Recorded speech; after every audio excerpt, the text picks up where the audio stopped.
The factory service center is right behind this gas station. It's coming up.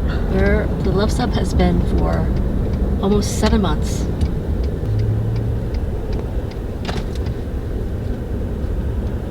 That airstrip is not us.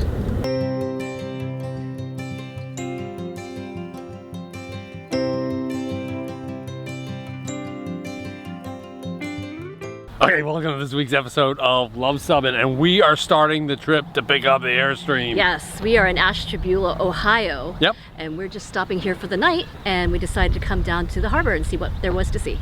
It's a city I've been wanting to see for a while because of its harbor. Right here on the shore of Lake Erie. It's got a cool lift bridge we just went over. Yep. And the weather's about to turn. Yeah, it looks like it's some storminess, so I think we'll go ahead. Found a barbecue place for the night.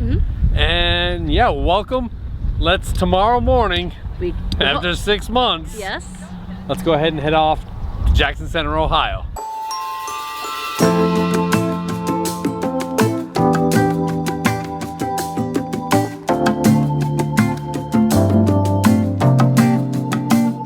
All right, Sin, you made a really happy face when you took that first bite. What'd you get and how is it? This is the crispy pork belly, and it's nice and crisp on the outside.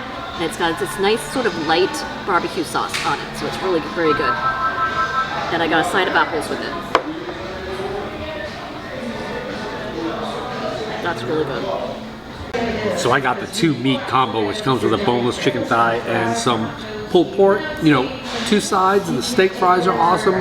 Some jalapeno cornbread, but I tell you what, like often is the case, I mean, barbecue is great. Barbecue is great. But these collard greens, only Toledo. I've had some great collard greens. One in Virginia at that smokehouse kind of makes me remember. But this one here is some great collards as well. So super, super. I'm gonna have to try those then. Very good. They look good. All right, we just finished dinner and it was delicious. And I'm getting my fix for Great Lake freighters. You know, I love the old style Great Lake freighter with the stern and the bow superstructures. This was the Canadian vessel, the Cuyahoga, and it was an A1 war material ship that was transferring iron ore from Duluth when we saw the Duluth iron ore docks. You can check out that video up here. Down to the steel mills of Cleveland, Toledo, places like that. It was built in 1943 and is currently the oldest registered Canadian freighter on the Great Lakes. Unfortunately, it's due to be scrapped later on this year.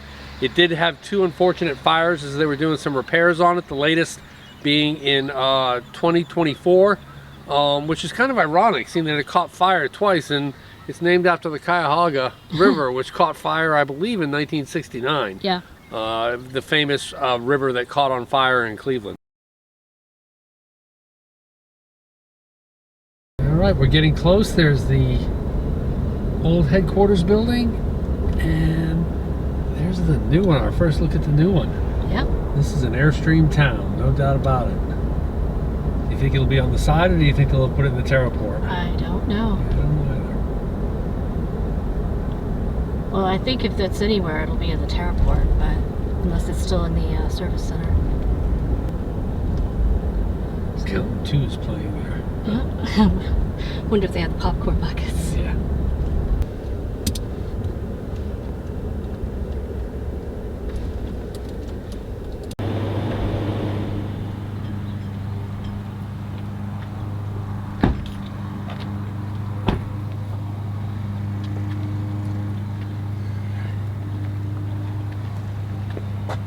So let's talk about what happened when we arrived. Yeah, so we didn't want to film a lot inside the factory. You know, There were too many people. Too many people, too much stuff happening, and I really wanted to focus On picking it up and seeing if it was okay. Our 2 technicians, Russ and Ethan, did an outstanding, they spent 45 minutes at least with us, right? Yes, going through everything that they did. And the interesting thing was that there was another 22 having the same thing done to it while we were there. Yes. So I was able to look at the sub, kind of what it looked like. Yes, as it was being done. As it was being worked on. So they came out with 278 hours of work on the Airstream. And we actually had 2 problems, okay? The first of which was, remember from the picture, the main frame rail on the curbside main frame failed. Yes. Okay, so it cracked. You can see that here. Also, we had something called outrigger sag. Yes. Okay, so the outriggers, you can see here from this picture here, the outriggers are what go from the main frame off to support the shell. Yeah, to support the outside of the shell. Yes, and apparently the outriggers for this model were too small to take the load. Yes. And the pounding and all this other stuff. And almost too short, right? And yes. Not quite the bright metal. Outriggers were a really bad design. Yes. Okay. So one of the things that they did, first of all, was for the main frame. Of course, they fixed the weld, the part that was broken. But then they also had like an 18-foot piece of steel on both sides that they welded in so that they boxed the frame. It's basically added some support to it. Yeah, so it's a complete box now. It's not that L shape like what we had. So it's all welded. It's all welded together. They said that they went through a full tank of welding gas and a full spool of welding wire, putting this thing back together. And the amount of grinding they did to smooth everything out. The craftsmanship is beyond spectacular. Yeah. Underneath. So the main frame is now a completely boxed, solid, covered. Big covered. They painted everything. It says inside and out. Mm-hmm. So everything is newly painted. That's great. They then took and redesigned the outriggers yep. To his own design and welded those on. So it is the stronger, better, thicker, more support, and they added outriggers as well. They did, yes. So, and the final thing that they did, you remember we had this happen in 2015. Russ, the same guy, was the one who did the fix, but the fix at that point in time was inadequate. So they had to take that fix off and redo that side in the same manner. And box the other main frame rail is also similarly boxed, welded with that 18 piece of solid steel that's been welded and boxed. So yep. He joked, we're going to go to a cat scale in a future episode. Yes. They joked that they put 500 pounds of steel onto the frame. I don't know if it's that much, but we're going to find out. Yes. The frame is now built like a tank. So the other thing that they had to do, because of the outrigger separation, they had to move the fridge back into alignment. Yep. And then we had some outrigger separation behind the oven as well. Yep. That they had to put back into place. Yep. And so they had to take the oven out as part of that as well. So the amount of work that they did, and plus we won't go into all of this stuff, but they just caught a few little things that we didn't even ask them to do. Yes, which was very, very nice. Which was unbelievable. We could not be happier.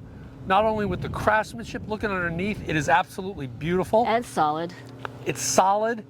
The amount of effort and thought that Russ and Ethan and everybody else put into making this thing right was amazing. Yes. And the fact that they were going through with Cindy, for example, just one quick example, there was a piece of trim that was loose on our wall. Mm-hmm. And that's on our list to get to. Yes. We're like, we got to get that this year. We got to fix that. They fixed it. We never even asked them. And what they did was 10 times better than probably what I could have done. It looks beautiful. But it looks great. It looks amazing. Great. And so it's that attention to detail. I tell you what. And when they put the oven back, they actually added some brackets and some reinforcement. And when they put the fridge back, they added some brackets and some reinforcement. So and to their credit too, they didn't make the statement, "Who's the idiot that put this stove in that didn't put it in right?" No, well, they didn't do that. But there was one thing that we did ask them to do, which was to fix a minor leak in our gray water tank. And they fixed that leak. And they went above and beyond. Yes, but they did make fun of my poor attempts to actually seal that. Yeah, that they did make fun of. To actually seal that, so they did make fun of that. We did our best. Yeah, we did. We just figured when the tanks were coming out, we'd have them do it, and they did an amazing job. Yeah, they did. So 278 hours of work. Yep. Later, and we're picking it up. We're picking it up for our first tow. They have guaranteed me that, they've not. And we've tried all the systems. We've tried, and that's the other thing too. I think that's important to understand is with the amount of work that they did, all the propane lines came off, all the water lines came off, the tanks came off, the axles came off, everything works perfectly. There was not a glitch, nothing. The fridge came off and stuff, and so it's not like we're like, well, you know, having to go back to, hey, the fridge doesn't work, or the stove doesn't work. Everything works great. Everything works great. We could not be happier. Yeah. We hope you guys, we thank you once again for sticking with us during our SUB-BATICAL. We hope you liked Cindy's new opening. Yes, I did that. So comment below if we needed a new opening. You liked her new opening? We were not on sabbatical anymore, so we needed a new opening. And so we're going to leave the Terraport here Yep. at the factory. It's a great place to hang out, and we're going to head off to a campground that we've been waiting for a while. For quite some time. It's been hard to get into that one, but I think we picked a good time to go. Yep. So if you like this video, give us a big thumbs up. And if you think we've earned a subscription, click to subscribe. And comment below if you're coming to Jackson Center for service or if you stayed at the Terraport. Because we come out with RV and Airstream related videos just like this one every Tuesday. Thanks for watching. And we'll see you down the road.